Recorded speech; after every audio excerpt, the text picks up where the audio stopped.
Hello friends, स्वागत है आप सभी का इस वीडियो में। आज के इस वीडियो में हम ऑनलाइन रेलवे रिजर्वेशन सिस्टम का एक डेटाबेस क्रिएट करेंगे और साथ ही साथ रेलवे की पूरी वेबसाइट को हम लोकल होस्ट पर सेटअप करेंगे। यहाँ पर विंडोज़ में आप इजीली सेटअप कर सकते हैं, पर बात जब लाइनक्स की हो तो लाइनक्स में डेटाबेस को क्रिएट करना फिर उसे मैनेज करना काफ़ी डिफ़िकल्ट होता है, क्योंकि लाइनक्स में सबसे ज़्यादा जटिल उसका परमिशन होता है। यहाँ पर हम उबंटू और कैली लाइनक्स सभी डेबियन बेस्ड ओएस में ये सेम ही रहेगा। यहाँ पर मैं उबंटू पर रेलवे का पूरा डेटाबेस को सेटअप करूँगा। फिर उसके बाद यहाँ पर आप देख सकते हैं रेलवे यानी कि ऑनलाइन रेलवे रिजर्वेशन सिस्टम 1.0 में रिमोट कोड एग्जीक्यूशन की वल्नरेबिलिटी आई है। तो आप उस डेटाबेस को सेटअप करने के बाद इस वल्नरेबिलिटी को इजीली ट्रिगर कर सकते हैं। वैसे रिमोट कोड एग्जीक्यूशन एक ऐसी वल्नरेबिलिटी होती है जिसमें अटैकर्स किसी भी मैलिशियस पेलोड का यूज करके आपके पूरे सिस्टम को कॉम्प्रोमाइज कर देता है और यहाँ पर अनऑथेंटिकेटेड है, यानी कि आपको यहाँ पर किसी भी क्रेडेंशियल की ज़रूरत नहीं पड़ेगी, सीधे ही आप उसके पूरे सिस्टम यानी सर्वर को ही कंप्रोमाइज़ कर देंगे। तो यहाँ पर हम उसके पूरे सिस्टम यानी सर्वर को हम कंप्रोमाइज़ करना नहीं बताएंगे, क्योंकि ये इलीगल है। यहाँ पर हम उसके पूरे डेटाबेस को सेटअप करेंगे, वो भी वल्नरेबल, ताकि आप इजीली इस वल्नरेबिलिटी को वहाँ पर परफॉर्म कर सकें। तो यहाँ पर सबसे पहले मैं अपना उबंटू का एसएसएच की मदद से टर्मिनल ले लेता हूँ। यहाँ पर कुछ चीज़ें आपको सबसे पहले इंस्टॉल कर लेनी है। तो चलिए अपने सिस्टम पर चलते हैं। यहाँ पर हमने सबसे पहले अपना टर्मिनल ओपन किया और यहाँ पर कुछ चीज़ों को आपको इंस्टॉल करना पड़ेगा, जैसे कि अपैची 2। सबसे पहले मैं यहाँ पर अपैची 2 को इंस्टॉल कर लेता हूँ। तो उसके लिए मैं यहाँ पर कमांड टाइप करता हूँ apt-get install अपैची 2। वैसे ये by default Debian based OS में इंस्टॉल आता है।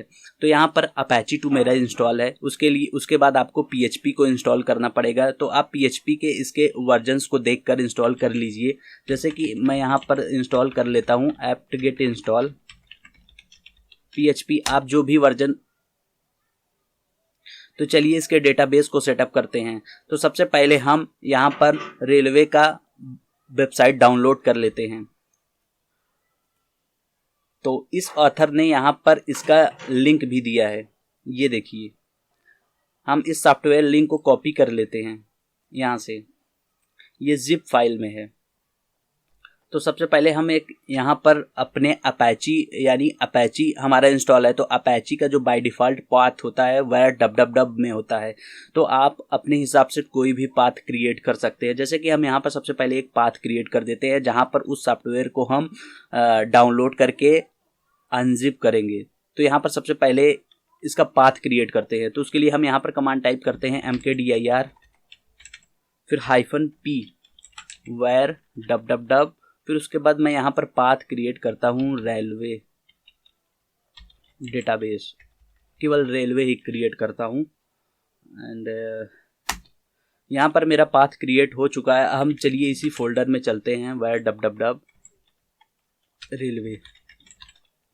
उसके बाद अब हम यहाँ पर उस सॉफ्टवेयर को डाउनलोड करते हैं। तो उसके लिए हम wget कमांड का यूज करते हैं। अगर आपके सिस्टम में wget ना इंस्टॉल हो तो उसके लिए आप कमांड टाइप करिए apt-get install wget। एंड अगर नहीं होगा wget इंस्टॉल तो ये इंस्टॉल होना स्टार्ट हो जाएगा। तो यहाँ पर हम हमारा wget पहले से इंस्टॉल है, तो अब हम जस्ट हिट इंटर करते हैं। ये देखिए यहाँ पर हमारा डाउनलोडिंग स्टार्ट हो चुका है।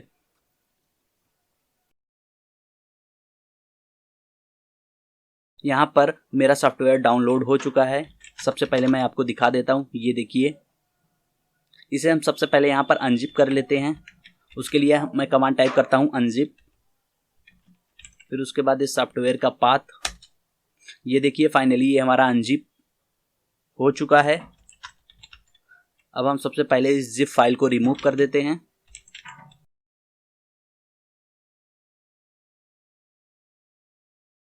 फाइनली ये देखिए यहाँ पर हमारा जिप फाइल भी रिमूव हो चुका है। ये देखिए हम इस पाथ के अंदर आते हैं। यहाँ पर इसका सारा कॉन्फ़िगरेशंस अभी हुआ नहीं है। यहाँ पर हमको सभी इसके कॉन्फ़िगरेशंस करने पड़ेंगे, डेटाबेस क्रिएट करना पड़ेगा, फिर उसके बाद अपैची में इसका सर्वर स्टार्ट करना पड़ेगा। तो सबसे पहले हम इसे लाइक एग्जीक्यूटेबल की परमिशंस दे देते हैं। तो सबसे पहले मैं यहाँ पर pw इसका पाथ पूरा आपको दिखा देता हूँ। मैं इस पाथ को यहाँ से कॉपी करता हूँ, फिर इसके बाद यहाँ पर chmod मैं इसे रूट पर रहने देता हूँ। आप बाय डिफ़ॉल्ट www का यूज कर सकते हैं, फिलहाल मैं रूट पर रहना चाहता हूँ। फिर -r रिकर्सिव यानी सभी को दे। जैसे कि अगर -r यूज नहीं करेंगे तो ये केवल पर्टिकुलर एक ही पाथ को देगा। -r करने के बाद ये उसके डायरेक्टरी, सब डायरेक्टरी, फाइल सभी को दे देगा। फाइनली ये देखिए यहाँ पर हमारा जिप फाइल भी रिमूव हो चुका है। ये देखिए हम इस पाथ के अंदर आते हैं। यहाँ पर इसका सारा कॉन्फ़िगरेशंस अभी हुआ नहीं है। यहाँ पर हमको सभी इसके कॉन्फ़िगरेशंस करने पड़ेंगे, डेटाबेस क्रिएट करना पड़ेगा, फिर उसके बाद अपैची में इसका सर्वर स्टार्ट करना पड़ेगा। तो सबसे पहले हम इसे लाइक एग्जीक्यूटेबल की परमिशंस दे देते हैं। तो सबसे पहले मैं यहाँ पर pw इसका पाथ पूरा आपको दिखा देता हूँ। मैं इस पाथ को यहाँ से कॉपी करता हूँ, फिर इसके बाद यहाँ पर chmod मैं इसे रूट पर रहने देता हूँ। आप बाय डिफ़ॉल्ट www का यूज कर सकते हैं, फिलहाल मैं रूट पर रहना चाहता हूँ। फिर -r रिकर्सिव यानी सभी को दे। जैसे कि अगर -r यूज नहीं करेंगे तो ये केवल पर्टिकुलर एक ही पाथ को देगा। -r करने के बाद ये उसके डायरेक्टरी, सब डायरेक्टरी, फाइल सभी को दे देगा। मैं इसको परमिशन देना चाहता हूँ 755, यानी कि जो हमारा रूट यूज़र है उसे रीड राइट एग्जीक्यूट करे। बाकी जो अदर यूज़र हैं यहाँ पर उसे 5 की परमिशंस दी गई है, यानी 4 रीड और फिर उसके बाद रीड राइट एग्जीक्यूट। तो यहाँ पर हम इसे सबसे पहले इस पाथ को पेस्ट कर देते हैं एंड ये देखिए यहाँ पर इसे एग्जीक्यूटेबल परमिशंस मिल चुकी है। हम दिखा देते हैं, ये देखिए अब रीड एंड एग्जीक्यूट की परमिशंस, यानी 5 रीड एंड एग्जीक्यूट। 5 का जो होता है हमने 755, 7 का मतलब कि रीड राइट एग्जीक्यूट, 7 एंड 5 का मतलब होता है रीड एंड एग्जीक्यूट, यानी कि जो भी अदर कोई हो उसे रीड कर सके एंड एग्जीक्यूट कर सके। तो यहाँ पर मेरा एक रेलवे का हमने पूरी तरह से लाइक उसके सॉफ्टवेयर को डाउनलोड कर लिया है। अब हम इसका सेटअप करेंगे। सबसे पहले हम यहाँ पर इसका डेटाबेस सेटअप करेंगे। डेटाबेस सेटअप करने से पहले हम आपके इसके डेटाबेस को आपको समझा देते हैं कि इसका डेटाबेस क्या कर रहा है। तो ये इसका डेटाबेस एक्चुअली डेटाबेस के हम फोल्डर में चलते हैं। ये देखिए OS_db.sql। सबसे पहले हम इसके फाइल को आपको दिखा देते हैं, ये फाइल क्या कह रहा है।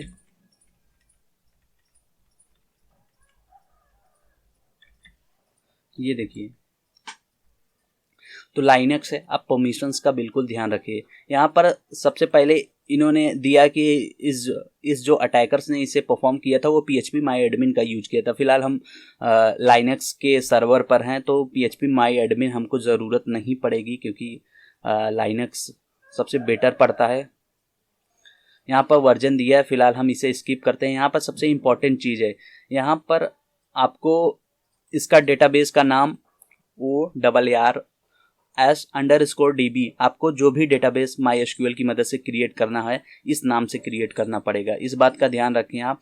उसके बाद यहाँ पर टेबल के स्ट्रक्चर, जैसे कि इन्होंने एक टेबल क्रिएट किया है जिसमें सभी मैसेज की लिस्ट हो, जिसमें आईडी हो, यानी कि जो भी मैसेज आए उसका आईडी हो एंड उस टारगेट का फ़ोन नंबर हो, कॉन्टैक्ट फुल नेम हो, कॉन्टैक्ट हो, ईमेल वो कौन सा ईमेल है, उसका मैसेज क्या है, स्टेटस की एक्टिव है क्या है, उसके बाद वो किस डेट पर क्रिएट किया गया था, यानी मैसेज में क्या क्या होना चाहिए। यहाँ पर ID, full name, contact, email and status और उसके बाद यहाँ पर डेट। ये हमारा पहला टेबल बनेगा मैसेज लिस्ट से। और यहाँ पर इसने एक वैल्यू को भी इंसर्ट किया है। यहाँ पर इंसर्ट कमांड का मतलब इस टेबल में लाइक एक मैसेज भी इंसर्ट किया गया है बाय डिफ़ॉल्ट। इसने इंसर्ट किया है कि इंसर्ट इनटू मैसेज लिस्ट, यानी इस टेबल में इंसर्ट कर दे। क्या इंसर्ट कर दे, जैसे कि ये देखिए यहाँ पर आईडी है तो आईडी यहाँ पर लाइक क्रम वाइज आपको ध्यान रखना पड़ेगा कि आपको क्रम वाइज यूज करना है, नहीं तो ये आपका एरर आ जाएगा। यहाँ पर जो आईडी यानी यूज़र की आईडी 1 है, यहाँ पर जो इसका फुल नेम है, फुल नेम इसकी वैल्यू, यहाँ पर मार्क कॉपर जो भी इसकी वैल्यू है, उसके बाद कॉन्टैक्ट नंबर ये देखिए बाय डिफ़ॉल्ट, ईमेल यहाँ पर उसका ईमेल भी है यानी मैसेज, यहाँ पर इन्होंने मैसेज लिखा है, स्टेटस यानी 1 है यानी एक्टिव, एंड इसका कब डेट क्रिएट किया गया था, यहाँ पर इसका डेट एंड टाइम आ रहा है। तो यहाँ पर वैल्यू को इंसर्ट किया गया है, इंसर्ट इनटू मैसेज लिस्ट में एक वैल्यू इंसर्ट कर दे एंड ये इसके कॉलम्स है, इस कॉलम में हमें यहाँ पर ये देखिए वैल्यू का यूज करके ये वैल्यू को इन्होंने इंसर्ट किया है। जैसे ही आप डेटाबेस को क्रिएट करेंगे तो ये वैल्यू आपको इंसर्ट करनी पड़ेगी। उसके बाद यहाँ पर इन्होंने दूसरा टेबल क्रिएट किया हुआ है। इस टेबल में जितने भी रिजर्वेशंस पैसेंजर्स होंगे उनकी लिस्ट होगी, रिजर्वेशन लिस्ट, यानी कि किस पर्सन्स ने, उसकी क्या आईडी थी, वो कौन सा सीट नंबर यूज किया था एंड उसकी शेड्यूल आईडी क्या थी। जैसे कि ट्रेन में शेड्यूल आईडी होती है, किस शेड्यूल, एंड उसका फर्स्ट नेम क्या है, मिडिल नेम, लास्ट नेम, ये तो क्रिएट करना पड़ेगा। एंड सीट टाइप, जैसे कि लोअर, अपर होता है, मतलब कि रेलवे के डेटाबेस में ऐसा होता है कि वो कौन सी सीट का यूज कर रहा है। एंड फेयर अमाउंट, उसने पैसे पेमेंट किए है कि नहीं, एंड फेयर अमाउंट, एंड उसके बाद डेट क्रिएटेड किस डेट पर है, एंड अपडेटेड डेट क्या है। तो इसका भी एक टेबल क्रिएट करना पड़ेगा। इस टेबल के अंदर ये कॉलम्स होने चाहिए एंड इसमें भी इन्होंने एक वैल्यू को इंसर्ट किया है, इंसर्ट इनटू रिजर्वेशन लिस्ट में इन्होंने आईडी में, सीट नंबर में एंड शेड्यूल, फर्स्ट नेम, इस सब में एक एक वैल्यू इंसर्ट किया है। ये देखिए आईडी इंसर्ट की है और उसके बाद यहाँ पर सीट नंबर एफसी जो भी हो, एंड शेड्यूल आईडी 1 है, ये डेट क्रिएटेड है एंड पैसेंजर का नाम जॉन, एंड फिर उसके बाद यहाँ पर लास्ट नेम, फिर उसके बाद ये देखिए सीट टाइप, एक्चुअली यहाँ पर सीट टाइप है, फिर उसके बाद अमाउंट यहाँ पर 50 रुपीज़ है, फिर उसके बाद यहाँ पर डेट है। तो इस तरह से, एंड यहाँ पर लास्ट में नल एक्चुअली यूज किया गया है, यानी कि ब्लैंक नहीं होना चाहिए।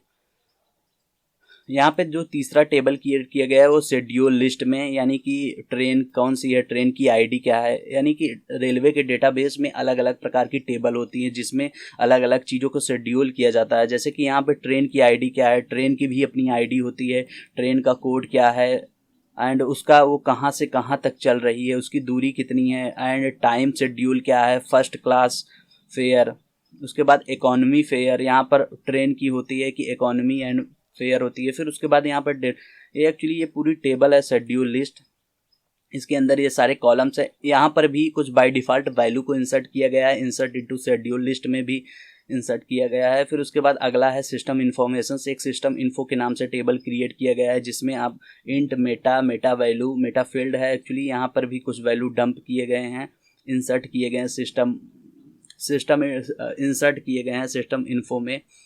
फिर उसके बाद एक टेबल और क्रिएट किया गया है ट्रेन की लिस्ट के नाम से, यहाँ पर ट्रेन की पूरी लिस्ट रहेगी। यहाँ पर इन्होंने लाइक ट्रेन नंबर, ट्रेन की लिस्ट भी इंसर्ट किया है। यहाँ पे एक अगला है यूज़र टेबल, यानी कि कौन कौन सा यूज़र है। यूज़र टेबल्स में एक्चुअली जो इस वेबसाइट को लॉगिन करते हैं, जैसे कि एडमिनिस्ट्रेटर या कोई अदर यूज़र, यहाँ पर इन्होंने दिया है कि एक एडमिन है, फिर उसके बाद इसका पासवर्ड है। तो यहाँ पर पूरा एक डेटाबेस क्रिएट किया गया है एंड ये हमारा इसका पूरा डेटाबेस का लिस्ट था। तो चलिए हम इस डेटाबेस को क्रिएट करते हैं। तो सबसे पहले तो यहाँ पर सबसे पहले इसको क्रिएट करने से पहले हमको कुछ यूजर्स क्रिएट करने पड़ेंगे, जैसे कि यूजर्स डेटाबेस, जैसे कि मैंने आपको पहले बताया, आपको लाइक ऑकर डीबी, ऑकर्स और _DB में भी, एंड इसी के नाम से आपको लाइक SQL हटा देना है, आपको इसी के नाम से आपको डेटाबेस क्रिएट करना है वहाँ पर, जैसे कि अभी हमने कुछ समय पहले देखा था, जो डेटाबेस होगा उसी के नाम से होगा। तो यहाँ पर सबसे पहले हम MySQL में हम लॉगिन करते हैं, MySQL-U। सबसे पहले हम रूट से लॉगिन करते हैं। एक बात का ध्यान रखें, आप रूट में ये सब चीज़ें ना करने की कोशिश करें। तो ये लिनक्स है, ये यहाँ पर परमिशंस रिस्ट्रिक्शंस का काफ़ी यूज़ होता है, क्योंकि ये थोड़ा एक्सपीरियंस की यहाँ पर आपको ज़रूरत पड़ेगी। मे बी 2 या 3-4 बार में आपको क्रिएट कर लेंगे, क्योंकि ये फर्स्ट टाइम आपको एरर देगा, लेकिन आप इस वीडियो को फॉलो करें तो आप इजीली क्रिएट कर लेंगे। तो सबसे पहले हम MySQL की मदद से रूट में लॉगिन करते हैं। ये देखिए हम यहाँ पर अपने डेटाबेस में लॉगिन कर लिए हैं। अगर आपका MySQL इंस्टॉल नहीं होगा तो आप apt-get install MySQL -server का यूज कमांड टाइप करके सबसे पहले MySQL को इंस्टॉल कर लीजिए। तो यहाँ पर सबसे पहले हम यूज़र्स क्रिएट करते हैं। तो उसके लिए हम यहाँ पर कमांड टाइप करते हैं क्रिएट यूज़र। जैसे कि मेरा जैसे कि ये रेलवे का सिस्टम है, तो मैं यहाँ पर जो यूज़र रेलवे के नाम से क्रिएट करूँगा। यूज़र्स का आप ध्यान रखिए, क्योंकि ये यूज़र्स डेटाबेस के कॉन्फ़िगरेशंस में यूज किया जाएगा। एंड यहाँ पर जो हमारा होगा लोकल होस्ट होगा, क्योंकि ये सारा सेटअप हम लोकल होस्ट पर कर रहे हैं, तो यहाँ पर आपको लोकल होस्ट का यूज करना है। उसके बाद आइडेंटिफाई,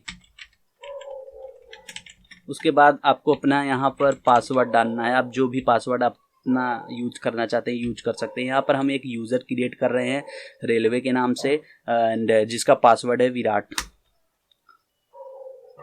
ये देखिए यहाँ पर हमारी क्वेरी अफेक्टेड हो गई, यानी कि क्रिएट कर दी गई है। सबसे पहले अब हम एक डेटाबेस क्रिएट करेंगे, तो यहाँ पर क्रिएट डेटाबेस, हमारे डेटाबेस का नाम और DB, ये जो लाइक रेलवे ने अभी अंदर सेटअप किया था, जो डेटाबेस उन्होंने किया था कंपलसरी कि इसी के नाम से डेटाबेस क्रिएट होना चाहिए, नहीं तो ये सारी वैल्यू इंसर्ट नहीं की जाएगी। तो यहाँ पर सबसे पहले हम एक डेटाबेस और _DB में भी आप जो भी इसे पढ़ें, यहाँ पर सेमी कॉलन, फिर उसके बाद जस्ट हिट इंटर करते हैं। ये देखिए यहाँ पर हमारी क्वेरी अफेक्टेड कर दी गई, यानी कि डेटाबेस क्रिएट कर दिया गया। अब हम सबसे पहले यहाँ पर हमको प्रिविलेज देना पड़ेगा, क्योंकि बात ये लाइनक्स है, यहाँ पर प्रिविलेज का ही सारा इशू होता है। तो यहाँ पर हम कमांड टाइप करेंगे ग्रांट ऑल प्रिविलेज, यानी कि सभी को हम प्रिविलेज देना चाहते हैं, प्रिविलेज एंड ऑन। फिर उसके बाद अपना डेटाबेस नाम, हमारा डेटाबेस नाम और _DB, इस बात का ध्यान रखें, राइट मतलब कि टाइपिंग सही होनी चाहिए, मतलब कि यहाँ पर कोई भी इशू आएगा तो ये एरर क्रिएट करेगा। फिर उसके बाद यहाँ पर 2, यानी कि उसके बाद आपको अपना, ये देखिए लाइक अपना यूज़र नेम देना है। हमारा यूज़र था रेलवे, फिर उसके बाद ये लाइक लोकल होस्ट, फिर उसके बाद यहाँ पर आपको सेमी कॉलन का यूज करना है, यानी कि ये सभी प्रिविलेजेस को इस डेटाबेस पे असाइन कर देगा। ये देखिए यहाँ पर हमारा सारा प्रोसेस कंप्लीट हो चुका है। अब हम यहाँ से एग्जिट करते हैं, क्योंकि अभी हमारा यूज़र्स क्रिएट हो चुका है। तो हम चलिए सबसे पहले अपने यूज़र से लॉगिन करते हैं, एग्जिट करते हैं। यहाँ पर मैं टाइप करता हूँ MySQL-U, मेरा जो यूज़र था रेलवे था। ये देखिए यहाँ पर हमारा यूज़र एंड जो पासवर्ड था, ये हमारा पासवर्ड है। यहाँ पे जस्ट हिट इंटर करते हैं एंड पासवर्ड टाइप करते हैं। ये देखिए हम अपने डेटाबेस से लाइक जो हमने डेटाबेस क्रिएट किया था उसके अंदर हम आ चुके हैं। यहाँ पर सबसे पहले आपको डेटाबेस को दिखा देते हैं, सो डेटाबेसेस, ये देखिए और DB, ये हमारा डेटाबेस क्रिएट हो चुका है। एंड हम सबसे पहले हम इसे यूज करते हैं, यूज़। एंड ये देखिए अगर हम यहाँ पर जैसे कि टेबल्स को आपको दिखाने की कोशिश करेंगे तो यहाँ पर टेबल नहीं क्रिएट है। क्यों नहीं क्रिएट है? क्योंकि अभी हमने उस कॉलम को एग्जीक्यूट ही नहीं किया है जो अभी हमने कुछ देर पहले रीड किया था। तो उसे एग्जीक्यूट करने के लिए आपको कमांड टाइप करना होगा सोर्स, फिर उसके बाद अपना जो SQL का पाथ है। इस बात का ध्यान रखें कि आप जिस डायरेक्टरी में एक्चुअली, जैसे मैं आपको दिखा देता हूँ, ये देखिए इसको आपको एग्जीक्यूट कराना होगा इसको। तो आपको इस बात का ध्यान रखना पड़ेगा कि इसका आप इसी के डायरेक्टरी में होने चाहिए, तभी ये एग्जीक्यूट करेगा, नहीं तो आप इसके पाथ को भी कॉपी कर सकते हैं। तो सबसे पहले हम यहाँ पे इसे कॉपी कर लेते हैं, फिर अगेन लॉगिन करते हैं। MySQL-U, मेरा जो यूज़र है रेलवे है, एंड -P जो पासवर्ड है विराट। फिर ये देखिए हम यूज़ अपने डेटाबेस को यूज करते हैं सबसे पहले, जो हमने डेटाबेस क्रिएट किया है। एंड सबसे पहले फिर से हम टेबल्स को दिखाने, ये देखिए अब हम सबसे पहले इस क्वेरी को एग्जीक्यूट करा देते हैं एंड हिट एंटर करते हैं। ये देखिए हमारी सारी क्वेरी क्रिएटेड की जा रही है, यानी कि जो भी हमने इससे पहले टेबल्स, कॉलम्स, सभी चीज़ यहाँ पर क्रिएट किया जा रहा है, उसके साथ साथ उसकी वैल्यू भी यहाँ पर क्रिएट की जा रही है।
ताला मारे पड़ी लगता है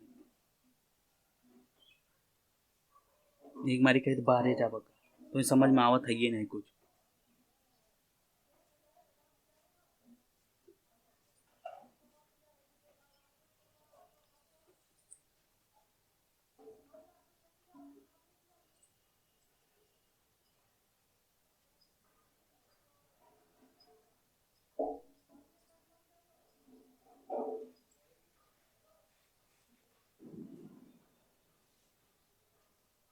ये देखिए यहाँ पर फाइनली हमारा डेटाबेस पूरी तरह क्रिएट हो चुका है। अब हम आपको शो टेबल्स दिखाते हैं। एंड ये देखिए यहाँ पर message list, reservations list, due list, system info, train list, users, यहाँ पर पूरी टेबल आ चुकी है। हम सबसे पहले यूजर्स की पूरी दिखा देते हैं कि कॉलम्स कितने कितने हैं। तो इसके लिए हम डिस्क्राइब यूजर्स एंड ये देखिए आप यूजर्स में ID, first name, middle name, यहाँ पर सारी चीज़ें क्रिएट हो चुकी है। आप उसके सभी टाइप, नल की सभी को देख सकते हैं। तो यहाँ पर सबसे पहले हम यूज़र नेम एंड पासवर्ड को यहाँ पर दिखा देते हैं। तो उसके लिए सिलेक्ट स्टार फ्रॉम यूज़र्स, ये देखिए यहाँ पर यूज़र नेम एंड पासवर्ड दोनों है। तो यहाँ पर सही दिखाई नहीं दे रहा है। तो अगेन हम यहाँ पे कैपिटल जी का यूज करते हैं। ये देखिए यहाँ पर जो मेरा यूज़र नेम है एक्चुअली एडमिन है एंड पासवर्ड ये है। तो यहाँ पर दो चीज़ें आ चुकी हैं एक्चुअली। अब चलिए हम इसे एग्ज़िट करते हैं एंड यहाँ पर हम चलते हैं वन स्टेप बैक होते हैं क्लासेस के अंदर, क्योंकि क्लासेस के अंदर हमारा सारा डेटाबेस सेटअप करना होगा। डीबी कनेक्शन में आपको आना होगा। फिर उसके बाद यहाँ पर जो होस्ट है सर्वर, एक्चुअली हमारा जो सर्वर है लोकल होस्ट, जैसे कि हमने पहले ही क्रिएट किया था लोकल होस्ट, एंड डेटाबेस का यूज़र नेम था रेलवे, ये हमारा डेटाबेस का यूज़र नेम था। एंड डेटाबेस का जो पासवर्ड था विराट, एंड डेटाबेस का जो नेम था ORRS_DB में भी क्या। तो अब हम इसे सेव करते हैं एंड जस्ट एग्ज़िट कर देते हैं। तो यहाँ पर हमारा पूरा सेटअप कंप्लीट हो चुका है, लेकिन अभी भी ये हमारा एक्सेस नहीं होगा। क्यों नहीं होगा? क्योंकि वन स्टेप बैक होते हैं, क्योंकि अभी हमको इस पाथ को अपैची में कॉन्फ़िगरेशंस करना होगा। तो चलिए सबसे पहले अपैची में चलते हैं। cd etc apache 2 cd sites/available, यहाँ पर सारा कॉन्फ़िगरेशन होता है। तो यहाँ पर सबसे पहले हमको 80 पर सेटअप करना है। तो ये सभी पाथ को मैं यहाँ से कॉपी, यहाँ पर एक 00 डिफ़ॉल्ट कॉपी करके दूसरे नाम से क्रिएट करना है। जैसे कि हमने 0.default को कॉपी करके railway.conf के नाम से मैंने इसे क्रिएट कर लिया है। फिर अब हम railway.conf को एडिट करते हैं। यहाँ पर सबसे पहले इसका जो पाथ है हम यहाँ पर इसे चेंज करते हैं। इसका पाथ हम रेलवे यूज़ करते हैं। फिर उसके बाद यहाँ पर हम कोई रिडायरेक्शंस यूज़ नहीं करना चाहते हैं। फिलहाल हम इसे ऑफ कर देते हैं।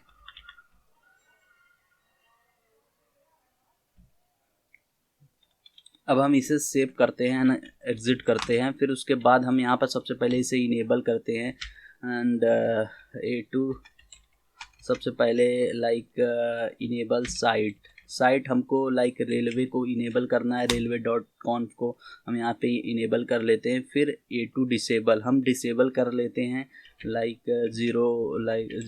डिसेबल साइट 0 डिफ़ॉल्ट को आपको डिसेबल करना है, क्योंकि वो अभी इनेबल था। तो यहाँ पर हमारा A2 EN, फिर उसके बाद मैं यहाँ पे रीराइट कर लेता हूँ। रीराइट नॉट इनेबल मोड को रीराइट कर लेता हूँ। A2 EN मोड, यहाँ पर हमारा रीराइट हो चुका है।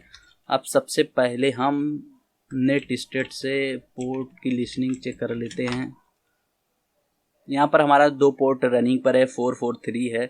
तो ये 443 पे हमारी दूसरी सर्विसेज रन हो रही है। हमने इसका सेटअप 80 पर किया है। तो यहाँ पर सबसे पहले हम सर्विस अपैची 2 को रिस्टार्ट करेंगे।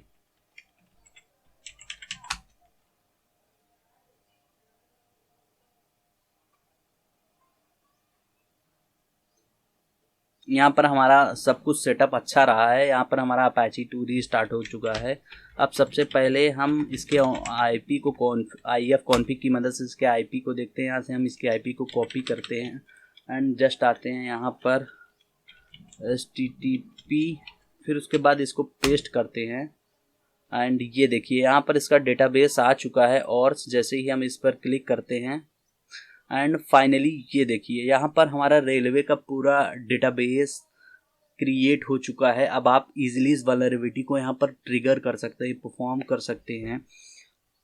तो उस वल्नरेबिलिटी को तो मैं यहाँ पर अभी थोड़ा सा आपको क्लू दे दे रहा हूँ, बाकी आपको आप खुद से अपने हिसाब से करिए।